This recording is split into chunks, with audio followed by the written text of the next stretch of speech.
Ladies and gentlemen, Nordhold releases in 30 minutes at the time of filming this, and one of my chatters, I am a live streamer, just asked me for some advice before he buys the game, tips for beginners. So that is what this video is going to be. I am recording this live, ladies and gentlemen. I am currently in the middle of a match, so let's just jump right into it. I want to value your time. When starting the game, first of all, you have to remember that it is a roguelite. You're not going to have everything unlocked that I have unlocked, but I'm still going to talk about it so that when you do unlock it, you're more aware about it. First off, your castle. The economy budget is the most important upgrade to get as soon as possible because everything costs upgrades and your village is extremely costly in terms of the gold required to upgrade things, and you can get everything almost half off. And any upgrade that you buy before you have these is essentially just wasted gold. And so to make this upgrade happen as soon as possible and buy as few other upgrades as possible, you're going to want to buy level 1 because you're going to start with 25 gold. Keep in mind, if you have a random starter bonus where it's a chest and you open it and you happen to get extra gold, this may change your strategy just a little bit because you might have more gold to work with. But considering a normal start, yeah, it's going to be one upgrade here to make things 10% cheaper. You're going to build the gold mine on level 1 or wave 1 before anything. And you're going to buy vein tracing. And you're going to get level 1 and 2. You'll be able to afford it. And then you'll have like no gold left. That's fine. You'll save that gold. And on that very same round, the first round, you're going to go over to houses. A worker's going to cost you 35 wheat. And you're going to have, I think it's like 40 or 50 or something like that. And you're going to hire a worker right away as well. And then all 4 workers are going to go into gold. One other thing I realized just now is that I have certain long-term meta progression upgrades that cause me to start my games with more resources. So my numbers might be a little off in terms of if you're able to get this worker or not. I'll have to double check that later. So after you've settled your gold, you're just going to leave them working in the gold mine, all 4 of them, until you can afford economy budget 3. Now for your first tower, you're going to be tempted to build other things. Like wood towers and arrow towers. So here, if you look in the bottom right, you have arrow towers, runestone towers, etc. You are not going to have the runestone tower unlocked. I highly encourage you to save up your honor for this thing in particular. Have this be your first honor purchase. This thing is so good. And when starting the game, you can survive the first round without any towers. You'll just eat the damage because you'll start with 10 life and only 3 people spawn on the first round. So I highly advise you, if you can, and it would affect your game, like let's say building this wood tower or arrow tower would cause me to not be able to buy something that I wanted to buy that would like help my economy. Just don't build it for the first round. Build whatever your economy boost you want, and have that work out. Just make sure you can build a tower on round 2 because you will die otherwise. Now remember, if you've played the demo, just like Derek said, you do start with 2.5 grand of honor. So let's just really quickly talk through the best purchases to spend your demo money on. I would highly advise you to get the runestone tower. After that, I would suggest that you get shield wall, at least 1 or level 2, just because it allows you to eat more damage or take more life hits early on so that you can, instead of investing money in towers and like basically doing extra damage that doesn't do anything, you can invest early on into your economy, which will pay dividends in the future rather than having like extra unused damage in your towers. I would also go for Twist of Fate, at least level 1, or level 2 if you can afford it. Honestly, even level 3 if you can, because banners are the lifeblood of this game, and getting a good banner is the difference between a good run, or getting a legendary excellent banner truly is the difference between a good run and a legendary run. And just so you guys know, I was top of the leaderboard for like a day. Like 2 hours or something. So, you know, I'm kind of a big deal, alright? Oh, hold on. Wrong button. Thank you. Thank you. Thank you, everybody. Appreciate that. Appreciate that.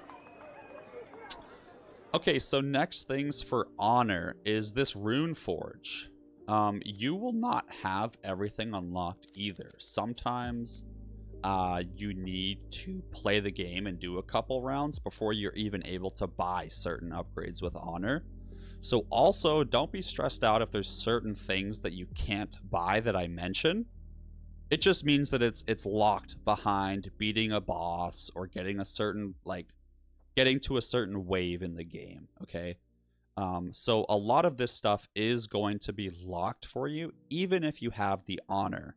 So don't be like, oh crap, where is this thing? I don't see it anywhere. Where is it? I'm missing it. Just means you haven't reached the wave to unlock it yet. But that's why I love roguelites. You know, you start off and you learn the game step by step.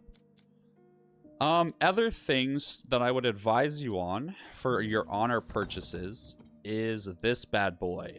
I don't know what it's called, but each resource building, this bottom right upgrade here, gives you passive of that resource. So whenever you unlock this bad boy, I would highly encourage you to buy this as soon as you can. Not only with honor, but also in-game. Get it early as possible.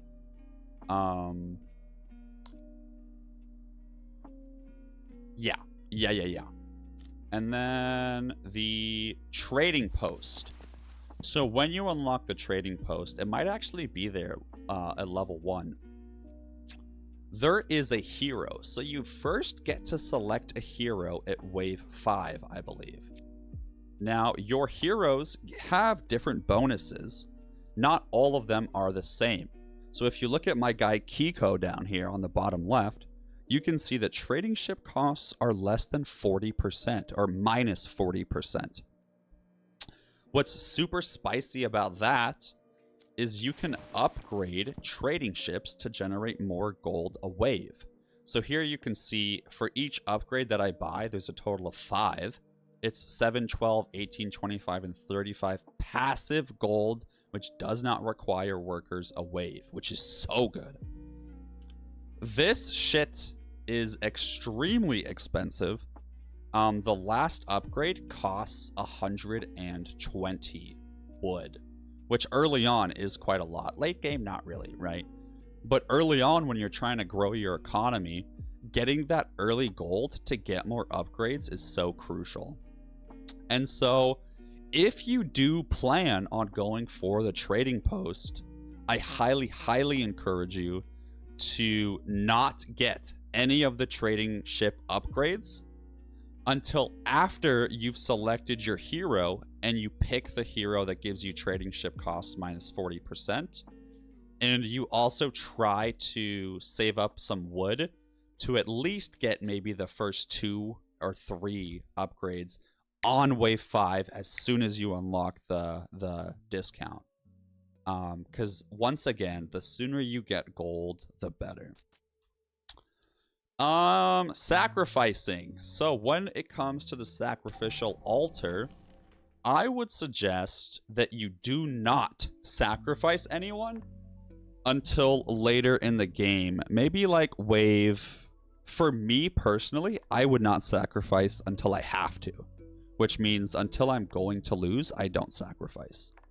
The number one in the world right now, Pastor Drewski, actually has a really unique strategy where he plays with no workers and he just sacrifices them all and uses outposts. So these things here on the bottom right are outposts.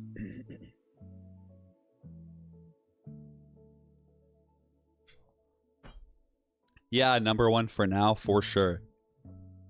So on the bottom right here, you can see outposts.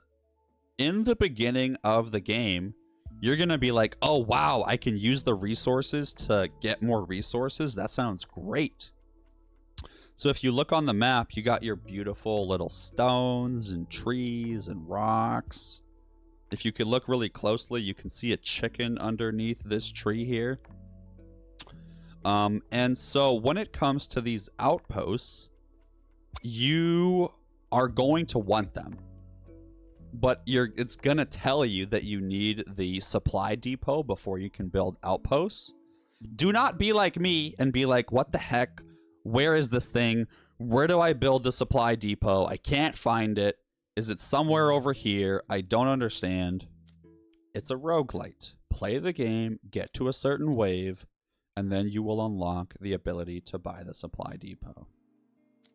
Now, when you do get the supply depot, I would highly encourage you to get the prefabrication upgrade before you build any outposts.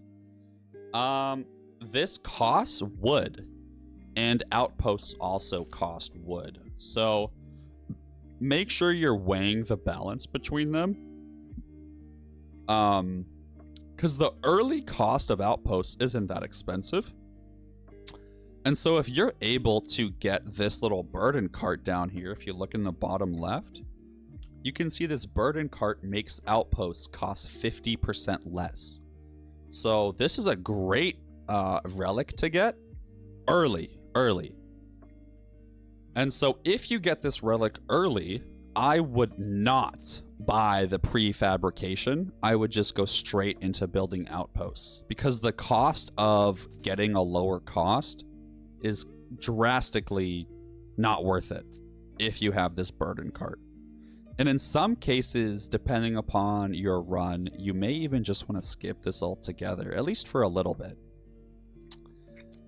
Now, another thing with the outposts is the university. This you will not unlock until pretty late into the game, but when you do, it offers you 3 different tech trees to build into.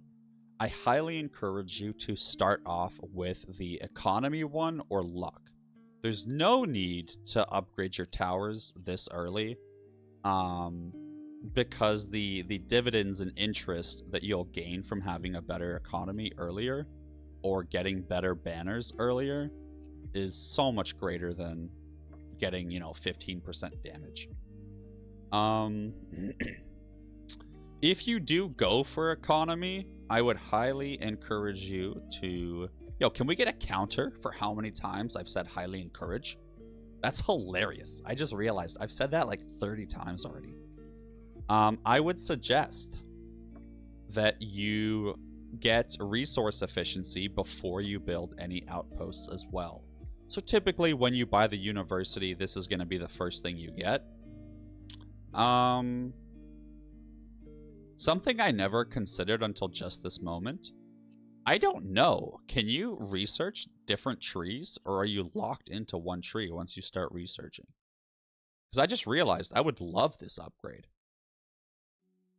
Anyways, other beginner tips. So the workshop, advanced towers. Okay, when it comes to these bad boys, tower upgrades become 5, 10, or 15 gold cheaper. So that means that when I want to upgrade this bad boy, this upgrade cost here is cheaper. And you might think to yourself, like, okay, duh, like, whatever. But something you have to realize is that there are 20 levels to a tower, and the cost goes up exponentially. And so, level 2 costs 5, 3, 10, 4, 15, 5, 50, or 20, and then it just gets worse and worse and worse. However, comma, if you don't upgrade any of these towers, and you towers will auto upgrade over time. Every round, they basically earn 5 gold towards their upgrade, which is nice.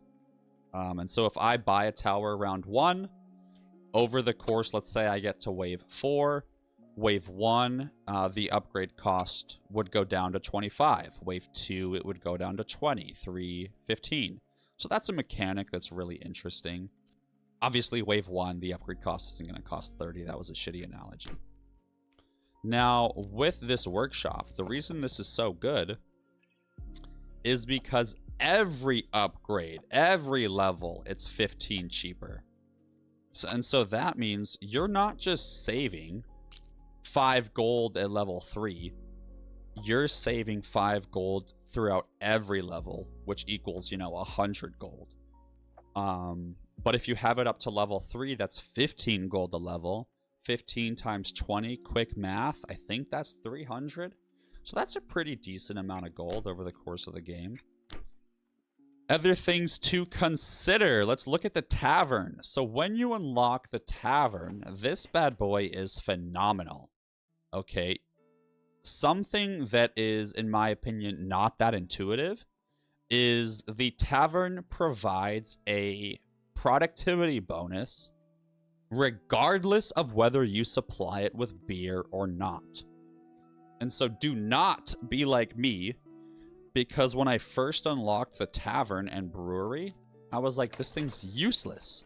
I don't have the money to buy the Tavern and buy the Brewery and then pay wheat to brew beer just to get a tiny little production bonus. But something you need to realize is this last sentence right here. The supply of beer further increases the productivity bonus. So buying the Tavern will hit you with a nice 30% right off the bat productivity bonus.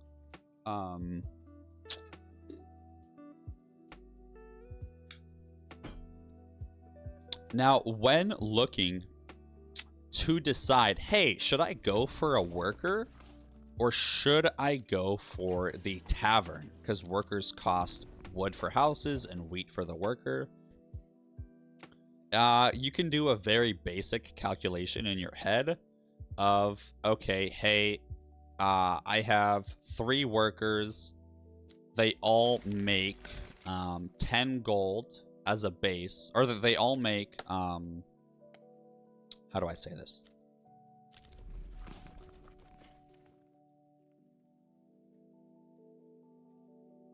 The Tavern costs 60 wood and gives you a 30% bonus for each worker. And so if I have, let's say, 5 workers and they all get a 30% bonus, that is equal to, that is more of a percentage increase than getting a 6th worker. Because if I get a 6th worker, it increases, my total workness by 1/5, right? Which, quick math, comes out to 20% increase in total work. Whereas if I get the Tavern and I also just have 5, it's a better increase. Now, if for some reason you haven't bought the Tavern and you're later into the game where you have 8 or 7 workers, definitely do not get more workers. Instead, buy the Tavern. Another thing to consider is the Scandinavian style. A little tricky, but it's fairly easy to spot. The 4th house costs 140 wood and gives you hold on.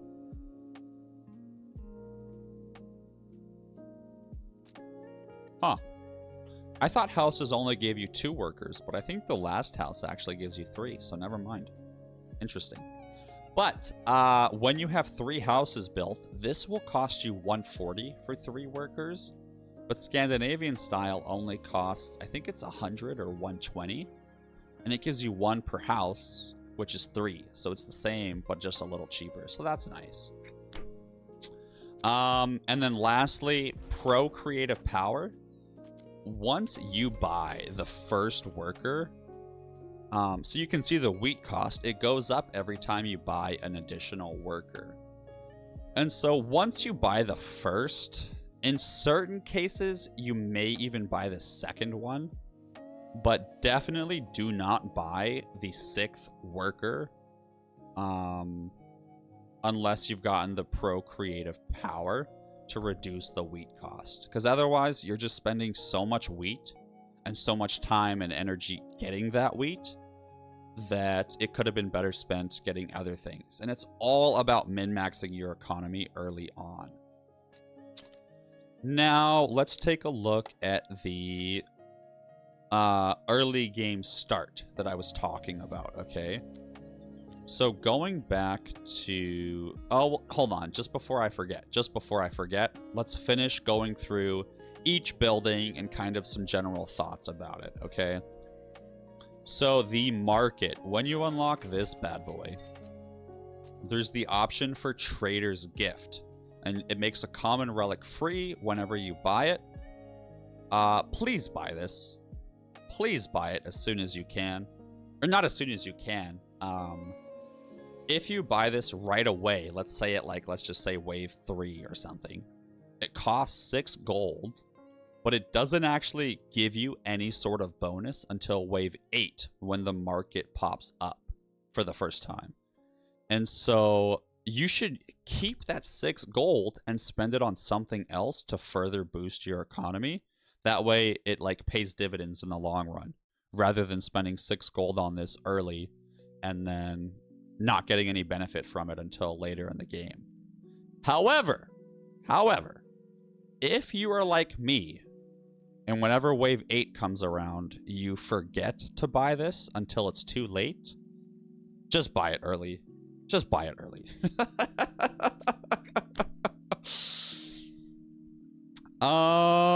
Okay, let's take a look at the Oracle. Personally, the Oracle is a little hard to understand. At least it was for me when I first started playing. So the Oracle is in no way, shape, or form a permanent upgrade. So I think it's around wave 4. Or I don't know when the first choice is, but oh yeah, the first selection occurs at wave 4. It says it right there. It gives you a modifier, but that modifier only lasts for 5 waves. And then you'll get a new oracle or a new prophecy that you get to pick that gives you a different bonus. And if you really like your bonus, you can do what's called a re-roll. And what re-rolls do is it just resets your options for that thing and lets you pick new ones.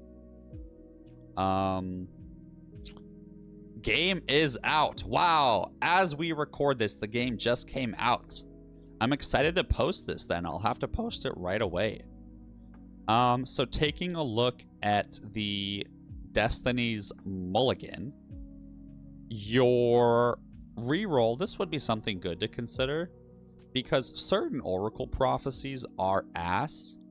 And so you want to make sure you get good ones.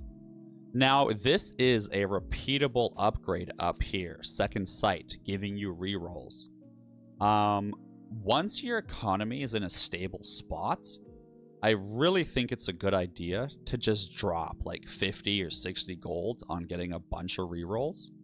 And that way, every oracle chance, you're able to just reroll as much as you want until you get the exact prophecy that you would like. So me, up here in the top left corner, you can see kind of information about your stuff. And one of those is the Oracle buff. And so this is where you can find what your Oracle or prophecy is currently doing. For the longest time, I would pick an Oracle, and then 2 waves later, I would be like, wait, what did I pick?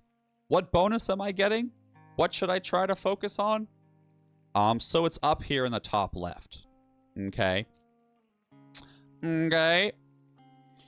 Now, the Lighthouse also exists. So at different waves, the first one happens on wave 7, you're able to send out your villagers on missions to come back with loot.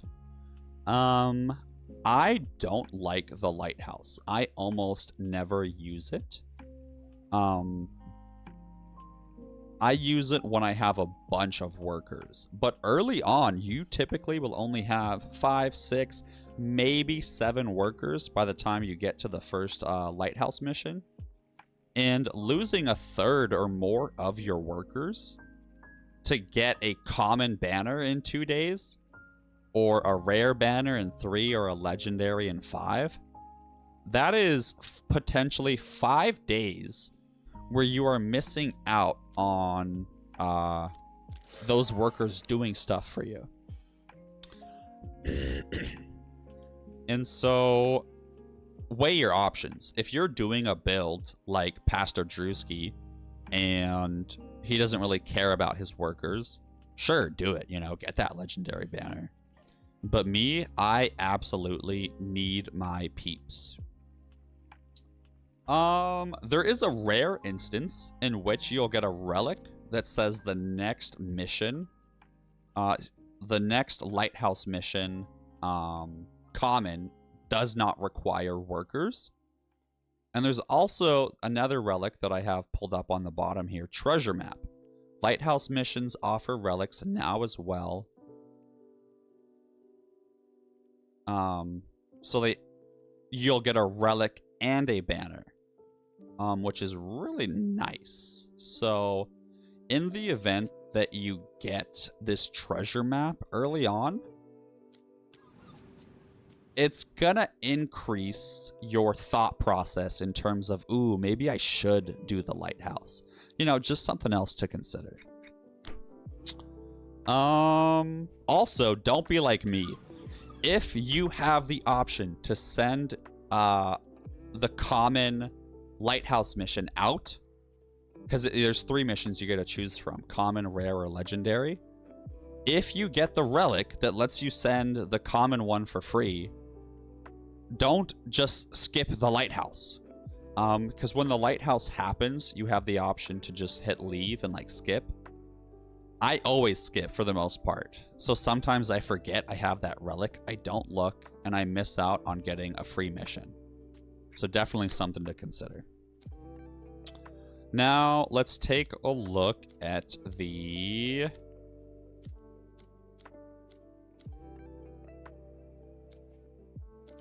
let's talk about the Quarry really quickly.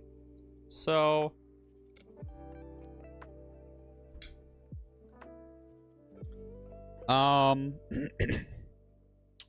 when you look at the towers, in the bottom right, you can see the cost for these towers.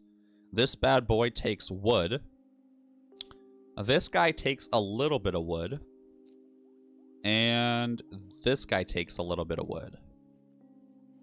But for the most part, everything is just stone, in my opinion. Right? Volcano, stone. Frost, stone. Runestone, stone. Tornado, stone. Shadow, stone. Raven, stone. Arc Tower, stone! So the Quarry should be a priority for you. However, it should be a late, early game priority. And what I mean when I say that is stone is not really used in any of your buildings or ways to boost your economy. Boosting your economy all happens with gold, wheat, and wood. And so you may think like, oh, all these towers use stone. Let me get my stone production up early. That way I have more time to collect stone for my towers. That is a silly goose move. You should prioritize your economy first so that you can afford to get all the good stone or all the good quarry upgrades earlier. So then when you do put workers into the quarry, you make a bunch of stone for cheap. Cheap labor, baby. That's what we love. Now, you can see I'm getting 332 stone a wave, but I don't actually have any workers working here. So let's go back to Outposts and talk about those really quickly. You have 4 options, okay? The woodcutter, the stonemason, the forge, and the general collector.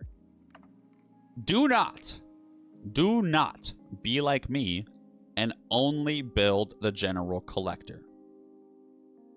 That is a silly goose move.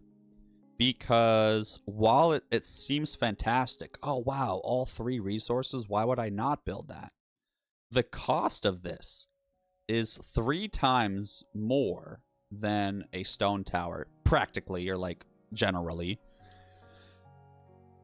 And so, especially early on, you have to invest so many resources to get these outposts. Whereas, if you get the cheaper ones that are just for wood or stone, it basically gives you, it's a better return on investment, ROI. Something to consider. Also, I don't know if you have them right away, but there are these things called specializations.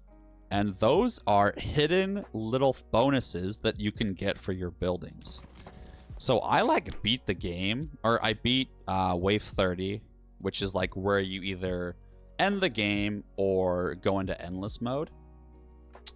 I beat wave 30, was like really far into the game, trying to get further, get on the leaderboard. And I saw this weird button that I had never seen before. And it's right here in the top right of some, not all, but some buildings. And I don't know if you unlock it earlier, or I don't know if you have it right away or not, because I never saw it. So please check me on that. But it costs money. And each time you specialize, the cost goes up for all buildings. And so you have to be particular about what you specialize in early. So what I mean by that is the hero tower, the first specialization costs 200. The next is 500. The next is 2,000. And after that, I think it jumps straight to 10. So I could get the hero tower upgrade for 200 stone. But then if I wanted to upgrade the lumberjack, it would cost me 500 wood. And then if I wanted to upgrade the mill, it would cost me 2,000 wood. And it also changes what resources are required, but that's just based on the building, not based on the order in which you buy them. So like the wood will always cost wood.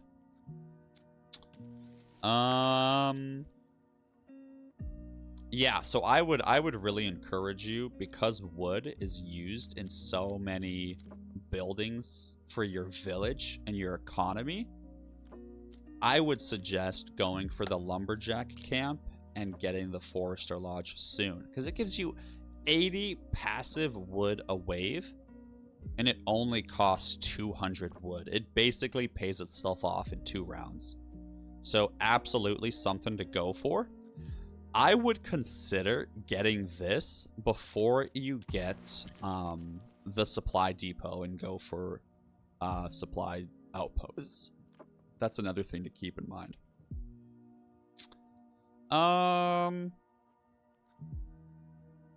When it comes to the outpost, one other thing. You'll eventually unlock this bad boy, protection money. If your outpost does not ever see enemies in a wave, it gets +2 gold at the end of the wave. So what that means is you can see the range of this outpost. If no enemies that round cross into this guy's range, I get an extra 2 gold for doing nothing. And so when you build an outpost, let me do a wave really quickly so I can show you. Let's just see if I can survive this wave. I might not be able to, so if I die, this is going to be embarrassing. but we'll get through it together.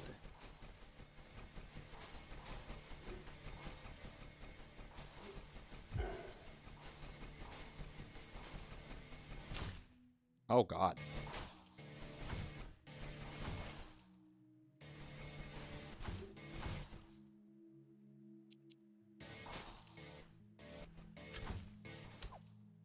I have 2 life. So if this guy gets through, it's fine.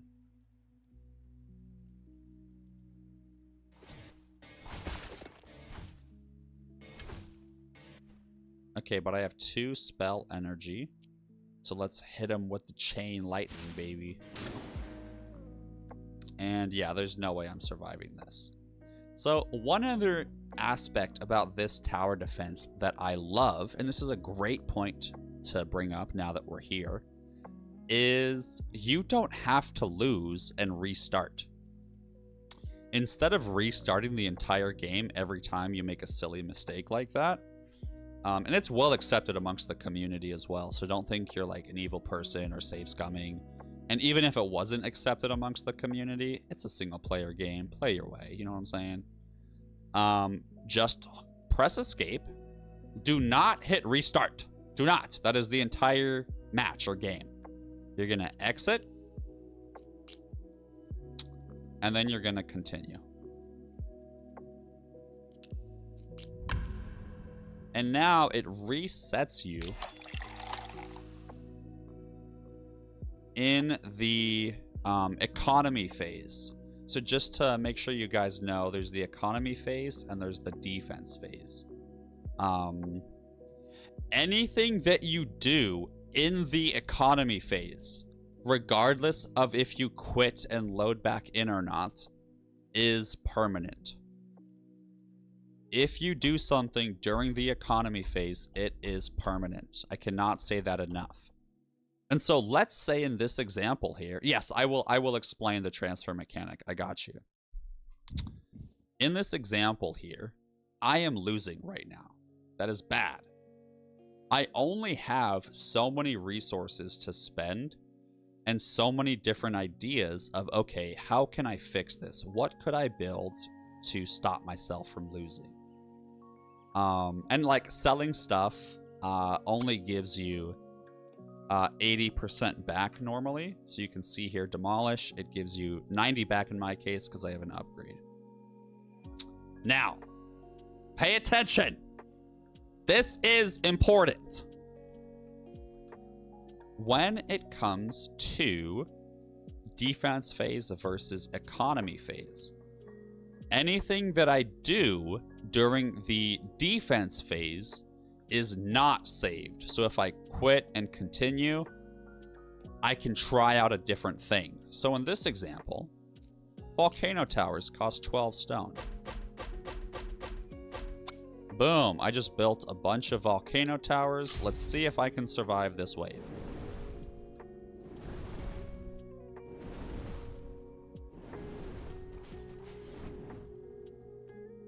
It's not looking good, gang.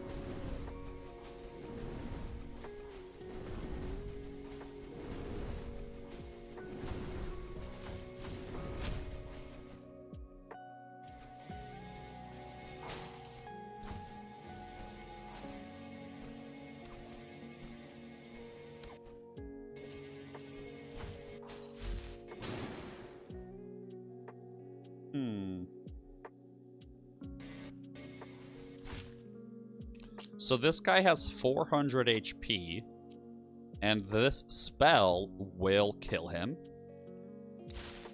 And these guys absolutely are gonna die. Like, I'm not stressed about them whatsoever. So the question is, will this guy die?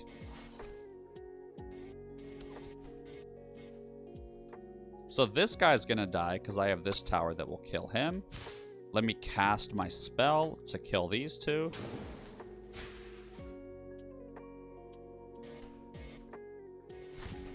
Okay, and let's just double check here that I will win.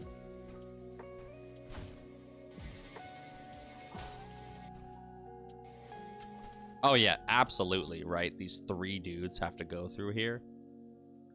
And so, I could keep playing, enter the economy phase, and that's that. This is a permanent decision that I made. But if I realize that I win, why, or not why, but if I'm like, that didn't really go that well. I lost, let's say if I had 20 life points, if I lost 15 of them, I might be upset, right? So I might think to myself, I don't really like that. So if I went into this and tried to delete all these and maybe like position them better into different spots, well, I just had to lose a lot of money demolishing them and rebuilding them. So in order to experiment and like have fun and play around, now that I know that that won me this round, I'm just gonna quit and not win this round. And that way I get reset back to the economy phase for this round. And I can try out a different strategy that may be cheaper or more efficient or just in general entirely different. And so you can see here, because I'm an idiot, and when I was trying to show you the permanent effect, I built them during the permanent effect. So this is dumb. This is really dumb. I'm stuck with this now. That sucks.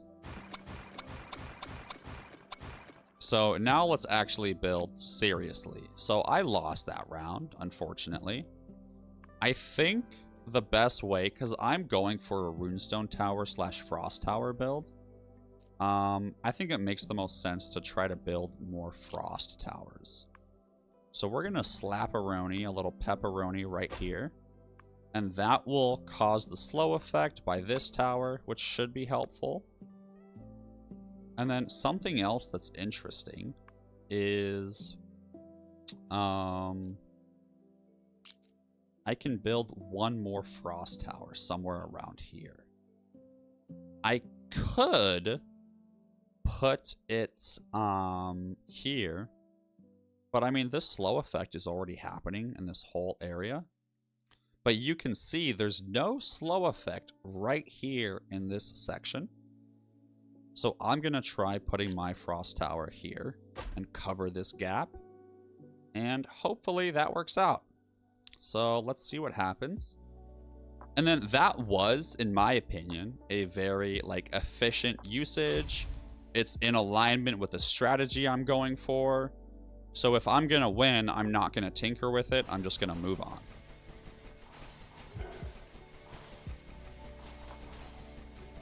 And we're looking good. We're looking good so far. And then another thing to think about too is if you lose just barely. So like in this example here, right? Remember when this guy was going to get through and I spelled him? Well, if I didn't have a spell, I would have lost. But he had so little health. Like it was so close, right? So things to consider. Maybe you don't need to change your towers at all. Maybe you just need to cast your spells better, or cast them at a different time, or cast it in a different location where the radius would play out better. Another thing to think about as well is which spell did you use? Maybe I used a spell that was weaker and had a larger radius, so it like looked better.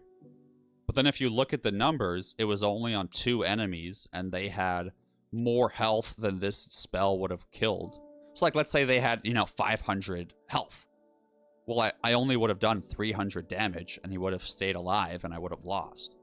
But if I instead were to use this spell, it would do 700 and I would have killed him. So just be a little bit mindful of your spell damage.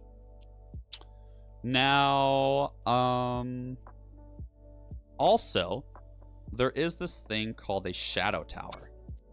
So the Shadow Tower, if you look near the top here, it applies a weakness debuff, which means that the damage that they take is more damage. So if I were to do, let's say, 100 damage normally, if they have the weakness debuff, they will take 110 damage instead.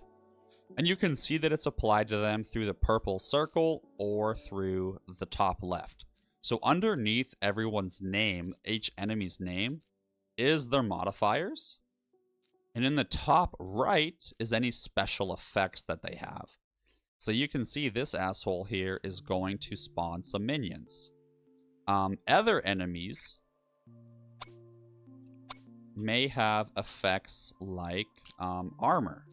So you won't see it up here, you'll see it down here, where attacks have a 20% chance to do nothing to them. Other effects that enemies could have could be like health regeneration or teleportation or things like that. So if you're ever like, holy crap, I keep dying, I don't understand what I'm doing wrong, how is this wave destroying me? Last wave, like certain times, you'll defeat a wave here, and like they won't even reach half of your towers. And you'll be like, oh wow, I'm so good at this game. And then the next round you immediately lose, even though you're like, what the heck? I only used half of my towers last round. Why did it get so much harder in one wave? It's because the abilities and passive effects of your mobs changed. So in this instance, these guys have started showing up that have magical barriers. So let's hover over this barrier asshole. You can see he will teleport. So when he first enters the radius of a tower, he'll teleport, which is sad, right? If I have every single one of my towers grouped together and localized like this, he'll enter range and just teleport past all of them. So you can get around that by building one tower, one shitty little tower that you don't care about, just like 10 or 15 tiles ahead of it to make sure that the teleport gets used up. Because it does only happen once. Now, going back to the asshole, the barrier carrier. Where's a barrier that protects him and other enemies within its radius from attacks? And so barriers are really, really tough. They're tough to manage. The only way to get around them is with the Runestone Tower, which completely ignores barriers, or upgrading your towers to have more barrier damage. There may be one or two other towers that ignore barriers, I forget, but that's something to keep in mind as well.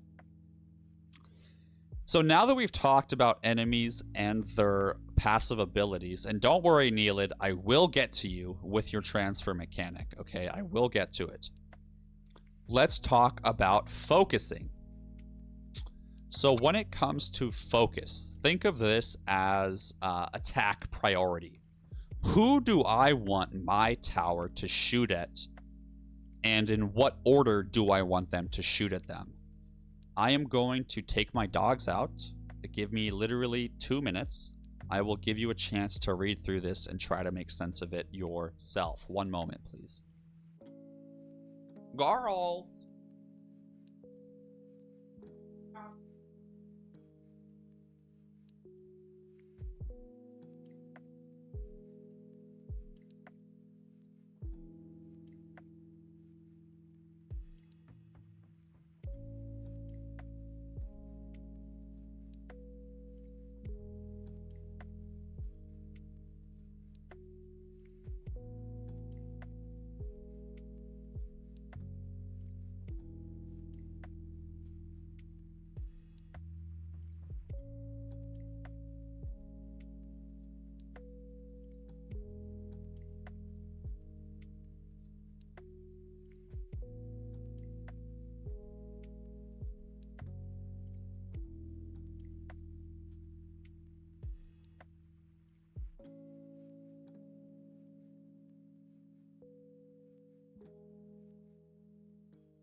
Greetings and salutations.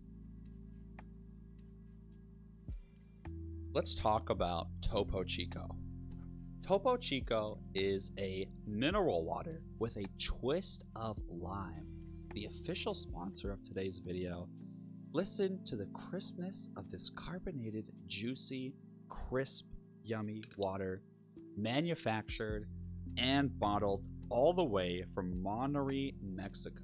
Listen to this, guys. Hold on, we gotta lock in here.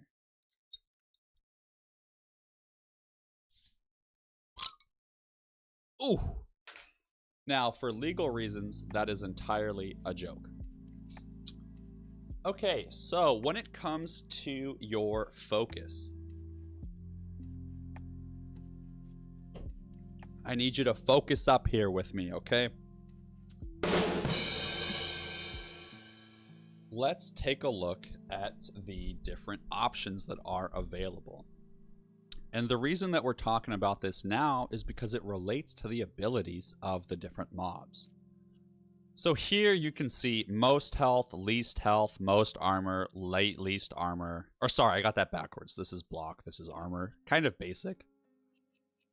Nearest to the village, so farthest along the path or furthest back. Closest or furthest from your tower, fastest or slowest.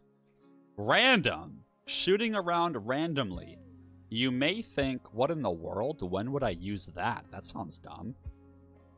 Well, your shadow tower only applies a debuff to who it shoots. It's not like a range thing or whatever.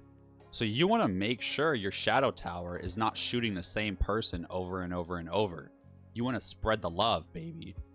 So that is where I think random comes into play. There may be other niches or situations that I'm not aware of. And there may also be times in which you don't want this to happen. Where like maybe there's a really big boss you want to focus or something. Now.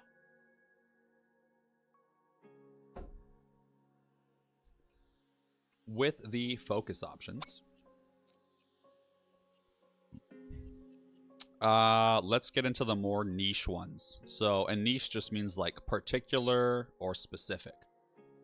So spawning minions. This is one of the more important ones. Barrier carrier is also very important, and so is the health regen.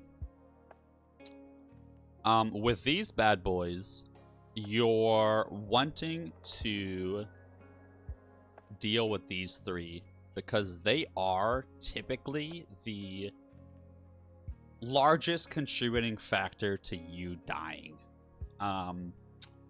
They pop up out of nowhere, and this game does not have a tooltip to say, hey, next wave, you're dealing with spawning.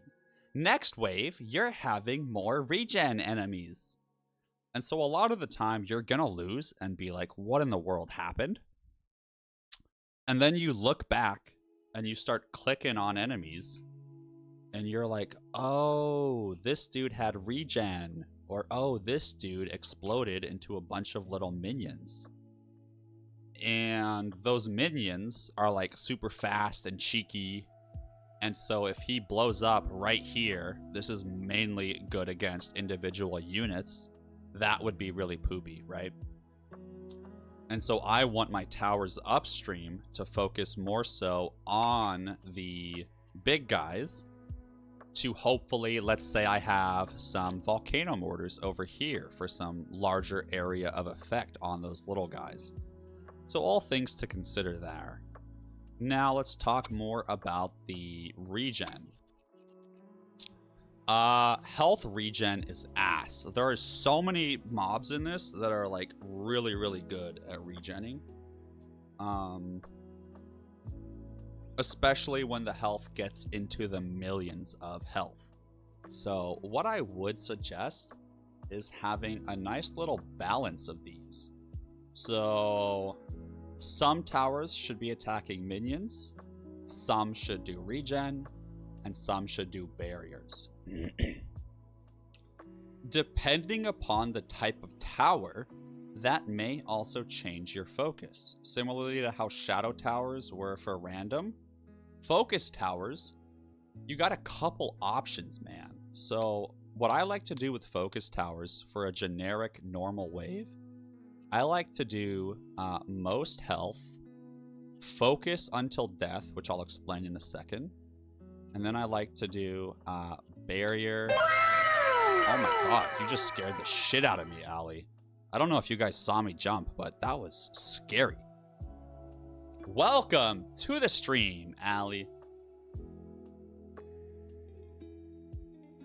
If you like this game and are struggling with it, I'm going to be uploading a video to YouTube later, which is me explaining pretty much everything I know about the game at this point. And the last, I don't know, maybe 20 minutes, that's all I've been doing, is giving a very in-detailed tutorial of what to do. So even if you don't want to check out the YouTube video, you might just want to go back 20 minutes in this VOD, not gonna lie to you. Aw, Allie, you're so sweet. Little Hack does need that support. Little Hack does need some love sometimes, you know? Aww. Okay, so when it comes to your focusing, focus until death. So you have this function here, which means once my person starts to shoot, or once my tower starts to shoot at a mob, it will not shoot at any other mob until that mob is dead. Allie, I'm just a wizard. I'm just a wizard, Allie. So let's look at a quick example here. This guy doesn't have anyone in his range. He does have focus until death on. So, damn, you can't see shit. Don't worry. Let me clear this up for you guys a little bit.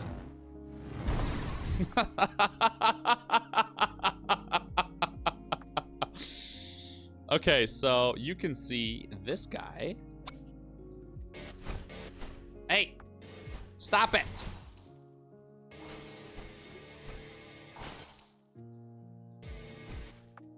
Okay, perfect. So you can see he's shooting this dude. Oh my god, hold on. This is a bad example because I have a special perk which makes these split into 3 different lasers. So it's a little bit confusing right now. You're just gonna have to trust me. You're just gonna have to trust me. No, God! So, taking a look at the focus some more. There is also this bad boy, the boss/elite focus. This is crucial for your runestone towers in specific. And the reason that it's so important for your runestone towers, and also the reason why I like to target them on most health, is due to a little known banner called... Oh, I don't have it right now, so I need to go to my discoveries to show you. A little known banner called the Focus Rune. So if you look here on the right, you can see this bad boy.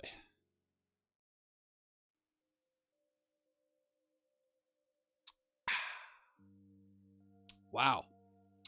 Topo Chico, Monterrey, Mexico, 16.9 fluid ounces, 0 calories, 500 milliliters, and it was established in 1895, a local home-brewed recipe crafted by my boy. You can also see here this beautiful barcode, 2136. That's right. The official sponsor of today's video. For legal reasons. That is a joke.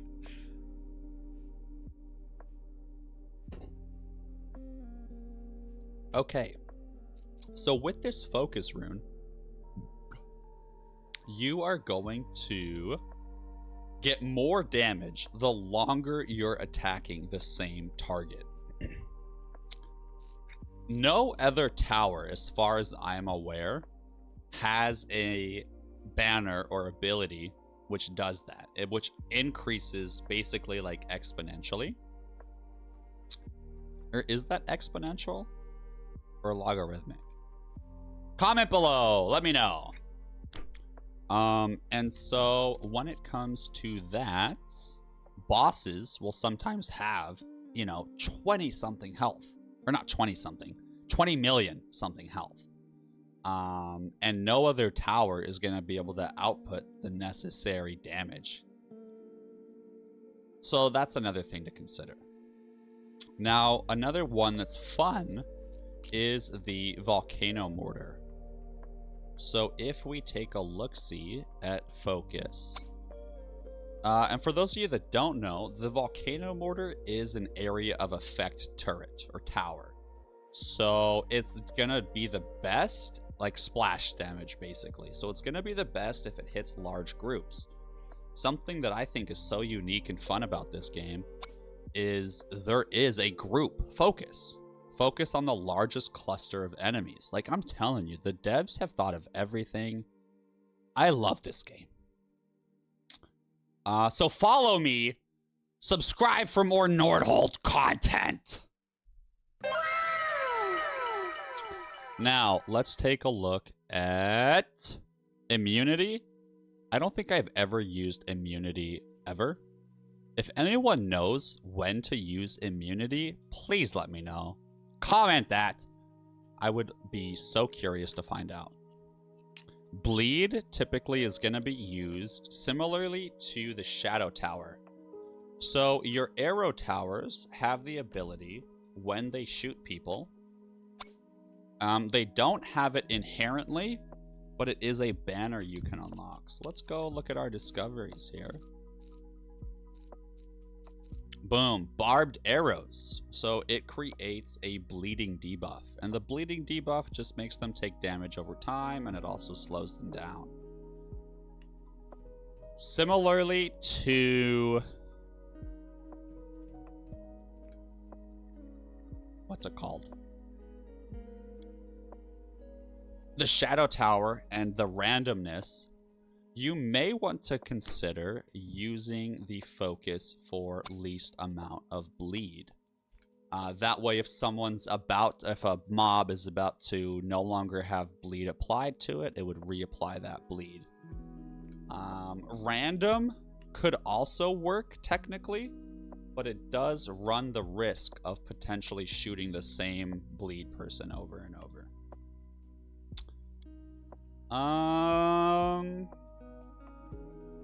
Yeah, focus until death. I already explained that. Cool.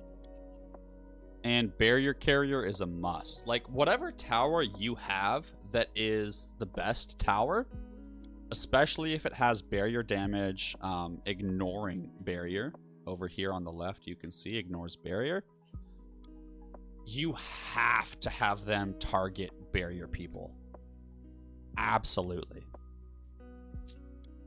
Another thing that is so special about this game, in my opinion, is there are tiers to focus. So what that means is if a condition is ever the same between two mobs, you can say, hey, if they're the same, the next thing I want you to consider is this. And if that's the same, the next thing I want you to consider is this. And if all three are the same, it will just attack whichever one's closest to the village. And if both of them are closer, I don't know. I think it's just random chance then. Or maybe whichever one it started shooting at. That would be my guess, whichever one it's currently shooting at.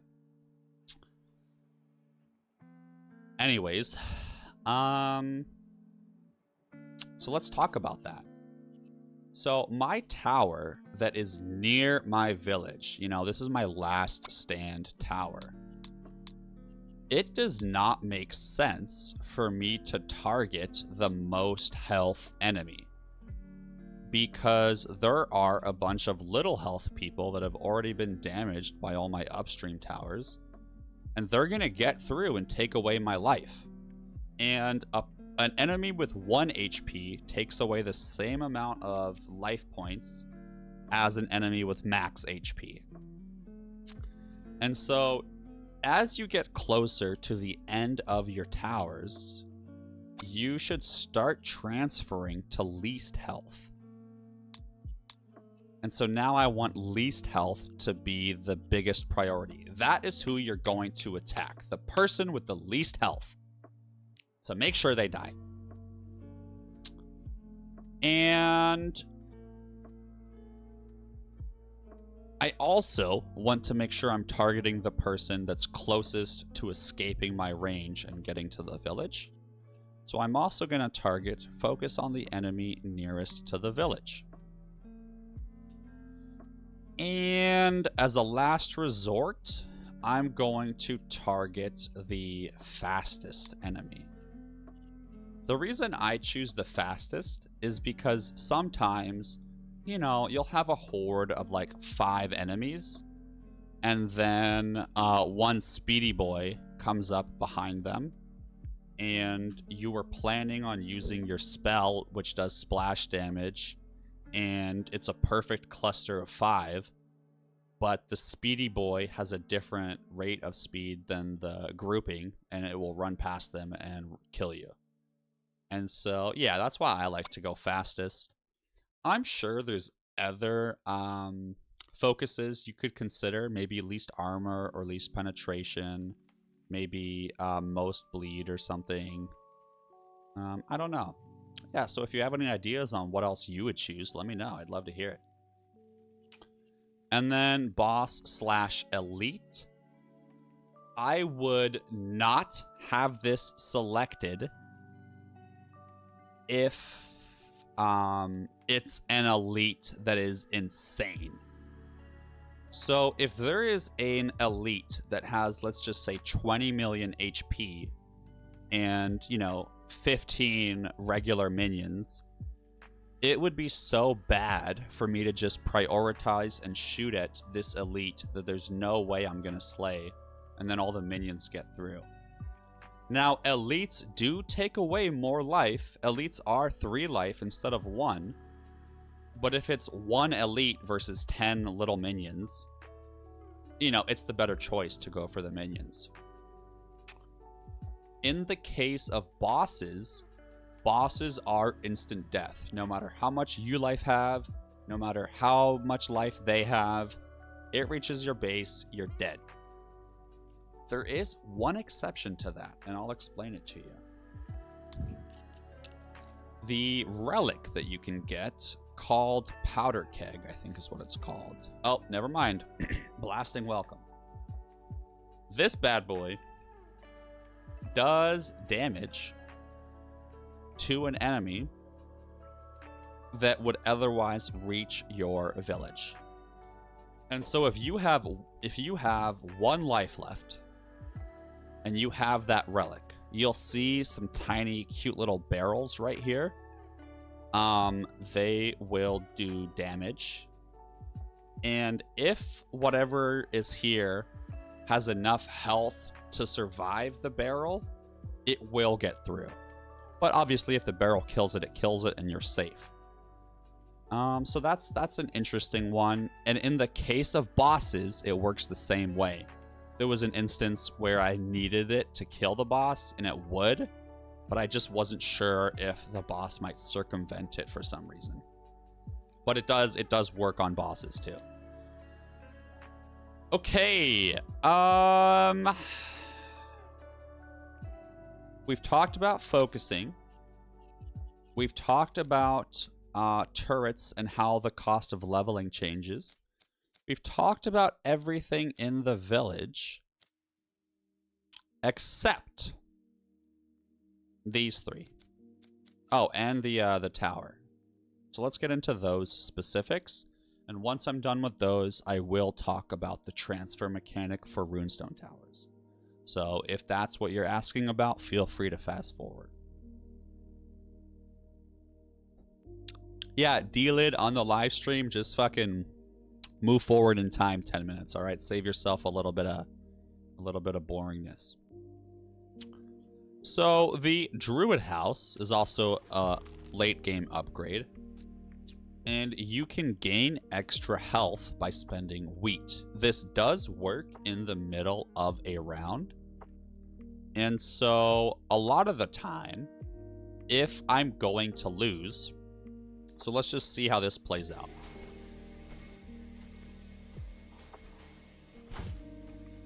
What a great example, me losing so much right now.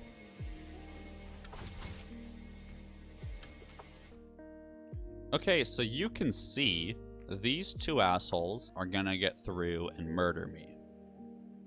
If they happened to be the very end of the train, it might be worth it to just buy the herbal potion. And now I can take those 2 hits and still be fine. So that is another like cute little clutch thing you can do.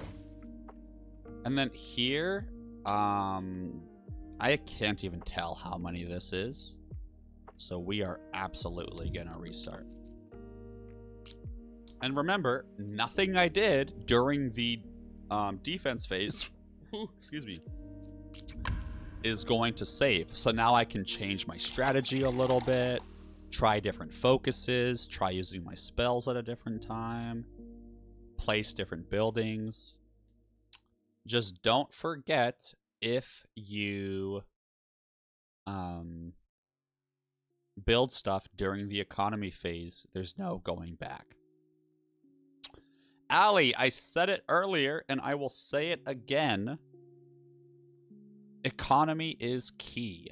That's the biggest tip. And I know it's fairly straightforward, but if you don't do that, you're gonna lose every single time. Now, the other biggest tip that I will give is actually a quality of life feature. I just had this explained to me last night. I was not using it, and I am so glad that Pastor Drewski, once again, filled me in on it. So when you look at your towers, this auto-leveling feature is nice because it'll auto-level up your turrets whenever they become free. So remember, the cost to upgrade goes down by 5 every round. So eventually it reaches 0 and the turret will automatically level up without you doing anything if you have this selected. And it'll level up in whichever one you choose. This is nice. But a lot of the time, you know, for the first 3 waves, you really want range. But then the next 3 waves after that, you're like, I'd prefer fire rate. And it can be quite a lot to keep track of each individual tower and be like, okay, based on this one's position, I want to get range. And then after this area is covered, I'll transition over to fire rate. For this frost tower, increasing range isn't really going to do that much. So maybe I want to change that auto level to just damage instead. So those are things to keep in mind. When it comes to auto leveling, this is the secret. Come here. Come here. This is the secret. This is the single most important thing that I'm going to say to you in this video. So listen up. This bad boy has a grouping. So you can create groupings for auto leveling. So what that looks like is I typically follow the same upgrade path for the same tower. So like if I had a volcano mortar, it has pretty good range. I'm almost always just going to increase its damage or fire rate. So instead of having to every single round or every single wave or every single tower that I place, click on, fire rate for the auto level, you can press the hotkey H, use for all towers of that type. So now, if I press H, it's now set. If I demolish these bad boys and build a totally different one, its auto level is now set to fire rate, which is nice. But it gets even better. if you know ahead of time, like pretty much no matter what, this is the path that I want this tower to take in most circumstances, you can create a grouping. So let's take a look at this tower here. I can't edit the group, but I can open this up. It'll say none. Go to create new. It's a little secret. It's kind of hidden.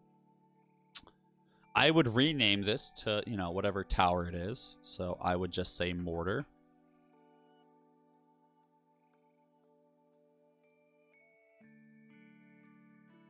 So now that we have that made, we can take a look at what we want to do with this tower. So this group specifically, because it's for a mortar tower, let's just do fire rate. And then once it's shooting super fast, that's not really going to have that much of a benefit anymore. So then let's get some penetration so that it can ignore armor.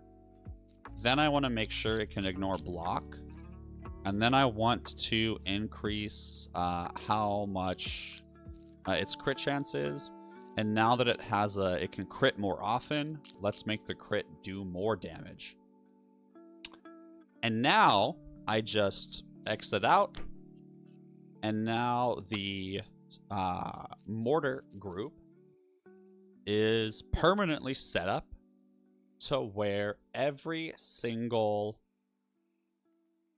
tower that I build, as long as I hit H, will follow this exact same upgrade path.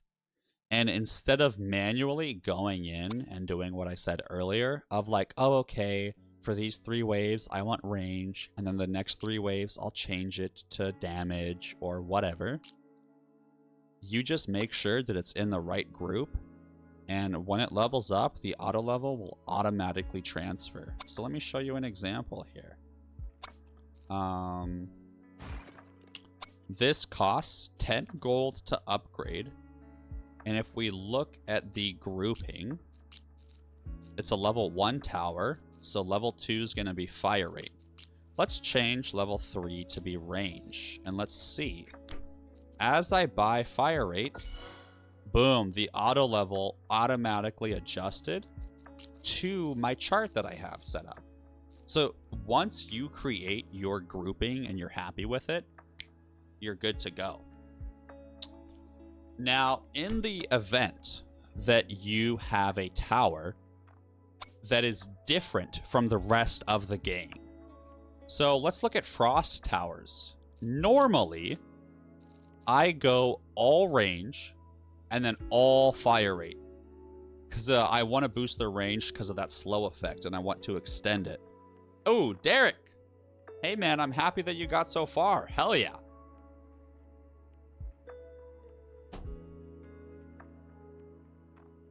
When looking at the range, that's normally what I do. But this frost tower right here, for the most part, if I increase its range, it's not really going to do that much because it's already covering like this whole location that I like. So I'm just going to disable it and say none. And then I'll just leave it on auto level for fire rate. And then this one individual tower out of, let's say, 50 towers, I'll maybe have like 5 or 6 of these special ones that I'm keeping track of. And it just makes the game so much nicer. Other things that are really nice about the game in terms of quality of life. There are certain buffs that are really nice to have that you don't want to miss out on. And so research happens every wave. Every wave research goes down by 1 and you'll eventually unlock the thing. So like this costs 5 waves to research. So I want to make sure that I'm always researching something, right? I don't want to go around and not have one of these things go down. And so for the longest time, I was stressed in between rounds. And I was like, okay, let me make sure I'm researching something. Okay, it hasn't finished yet. I'm good. The same thing applies with a tavern. There's this thing called the Alving Feast, where your workers gain productivity, but it's temporary. It only happens for 5 waves. So then I was always stressed, like, oh, has it been 5 waves yet? Let me go check on the feast. Like, I don't want to forget about it. And so in between waves, I was just constantly going back and clicking on these bad boys, trying to see, okay, I'm still good. I'm still good. If you try to start a wave and you have the feast available, like it's unlocked and it's not going to be active, it will pop up with a tooltip and say, are you sure you want to start this wave? You have not bought the feast. The same thing goes for research. And so you don't need to like worry about that in the back of your head. Just play the game and it will warn you, which is just such a nice feature.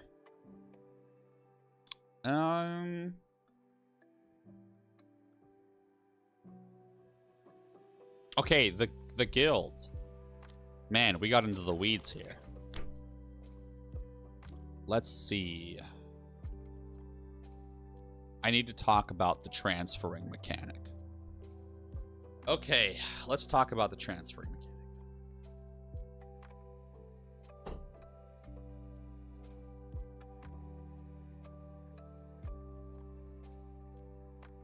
Dude, Mothic!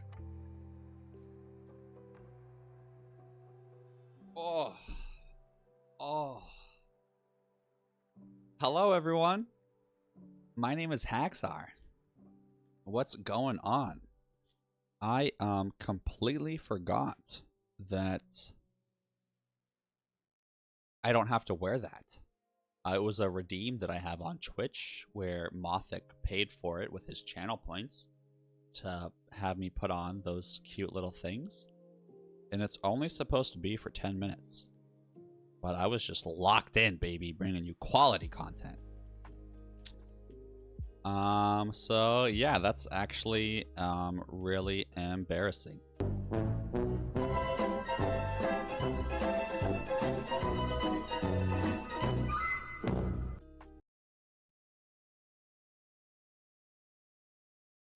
Hello.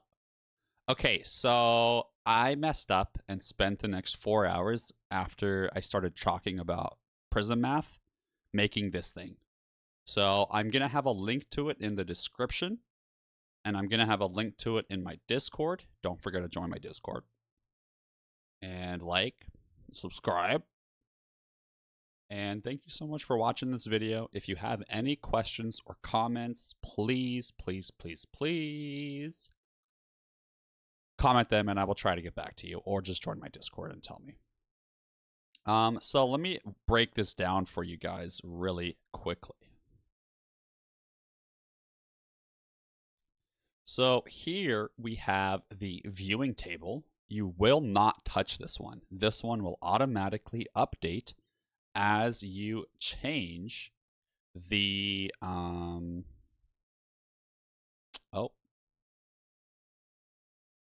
as you change the input table. And so your input table is where you're going to get the now damage right here in the top right. You can see that is the damage that you will be putting into the input table when you start this off. And so if you have several different tower chains, you just need to start over with like a different number and a different spot in it, or just, you know, redo it for each individual chain that you have. But yeah, so this is based off of the percentage that's originally on the banner at 0.23%. And for anyone that's just confused as fuck right now, what we're talking about now is this banner, Prism. So runestone towers that are inactive can beam to another specified runestone tower within their radius and transfer a percentage of their own damage. And so it's 18% actually. So let me change that really quickly. And you can see it's plus 70 from any other tower. So that math doesn't really make sense with the wording. and it's very difficult to explain. And let me see if I can pull up the picture that I drew. So this was the prototype. Okay, this is what I made before I made the spreadsheet. So you have towers A, B, and C. And if tower 1 is doing 100 damage, tower 2 does 100, and tower 3 does 100, well, if the banner was at a 23% transfer, it would transfer 23% from the first tower into the second tower. And that would mean that your second tower, 100 plus 23, would be 123. Now, on the other hand, if you transfer now from B to C, it also includes the transfer from A. And so you take 70% of the amount that was transferred and add it to the current amount that was transferred. I know that sounds weird. So what I'm talking about is you have your 123, right? Well, that means that there was 23 added from A to B or transferred. So then what's 70% of 23? Well, that is then what is transferred into the next one of 141. On top of the 123. So 70% of 23 comes out to around 14 or something like that. So then you add on that on top of the damage that was added to the first tower. And so on and so forth. So it's always like that. So I took that and I made this spreadsheet that breaks it all down for you. All that you do is input the now damage of your towers, and it will calculate how much damage your last tower will output. So if you had a chain of, let's say, 7 towers, and they were all level 1, and they were transferring at a 23% rate, then the 7th tower would be outputting a total of 64 damage. Which is interesting because it's 7 towers combined, but it only doubles the damage. So something to keep in mind with the transfer, due to how the percentages work out, is the longer the transfer, the worse the percentage gets. So instead of having one really long chain, you want to split it up into chains of maybe like no more than 5, maybe 6 or something. And so, I mean, if we look at it, when you get all the way down to the hundreds, you can see that the last 10 towers, obviously this is a gross exaggeration because you're never going to have 100. I mean, hold on. You might. Okay, don't quote me on that. But you can see here, the last 10, we go from 98.4. With 10 additional towers, we go to 98.5. So definitely silly to do large amounts of towers in a chain. And it's not very intuitive. It doesn't seem like that would happen that way based on the wording. So I'm not quite sure how to change the wording, though. But this is also posted in the official Discord for Nordhold. I would join that too, but definitely join mine. Okay, guys. Yeah, so I'm going to get back to playing Nordhold live on stream. You can catch me on Twitch most mornings or afternoons. And thank you so much, and I'll see you guys on the stream. Bye.